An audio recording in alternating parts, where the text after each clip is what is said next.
नमस्कार. नेटसप communication private limited Pune या कंपनीच्या माध्यमातून आपण नाशिक या ठिकाणी आलो आहे आणि इथं फंगल इन्फेक्शनसाठी आपल्याला एक छानसा रिझल्ट आला आहे आणि तो आपण समजून घेण्यासाठी इथं आलो आहे. तर पहिले मॅडमची आपण पूर्ण ओळख घेऊया. मॅडम, तुमचं नाव सांगा पूर्ण आणि पत्ता सांगा. सावारी राहणार साकूर. अच्छा. काय त्रास होता तुम्हाला आणि या अगोदर तुम्ही काय काय ट्रीटमेंट केली होती ते थोडक्यात सांगा आम्हाला. याआधी मी भरपूर दवाखान्यात गेले पण काही रिझल्ट नाही आला. भरपूर 30-35 हजार घातले. हां. आता महिना झाला तसे औषधं चालू केले तर खूप बरं वाटलंय मला. बरं वाटलंय म्हणजे तुम्हाला पूर्ण चेहऱ्यावरती हातापायांवरती इन्फेक्शन होतं, बरोबर? म्हणजे एलर्जी होती तुम्हाला, बरोबर? मग त्या एलर्जीसाठी तुम्ही डॉक्टरांकडे भरपूर ट्रीटमेंट केली, त्याच्यानंतर तुम्हाला फरक काही जाणवला नाही, तात्पुरता इलाज व्हायचा. हा, ठीक आहे. तर मग याच्यानंतर तुम्हाला कोणीही ट्रीटमेंट द्यायला सांगितली? छाया मॅडम यांनी तुम्हाला ट्रीटमेंट दिली, बरोबर?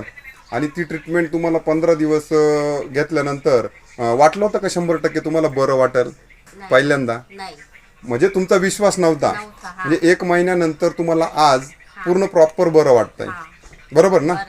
याच्यामध्ये तुम्ही काय काय वापरलं जरा सांगा. फेस वॉश आहे. हां. हॅलो टर्मरिक, नीम टर्मरिक, ओके.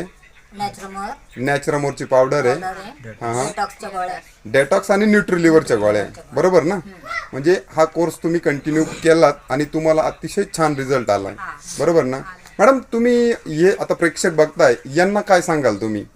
जर फंगल इन्फेक्शन असेल कोणाला तर ही ट्रीटमेंट वापरावी का? 100%. ही सगळी ट्रीटमेंट करून तुम्ही समाधानी मॅडम? छायाताईंबद्दल तुम्ही काय सांगू शकता?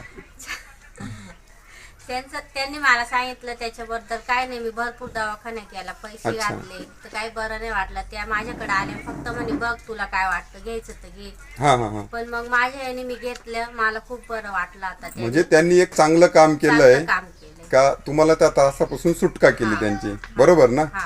ओके.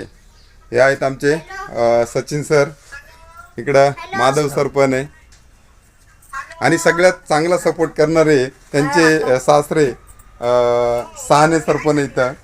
यांनी छायाताईंना सांगितलेलं आहे. ठीक आहे मॅडम, धन्यवाद. ही छोटीशी मुलाखत दिली त्याबद्दल खूप खूप आभार.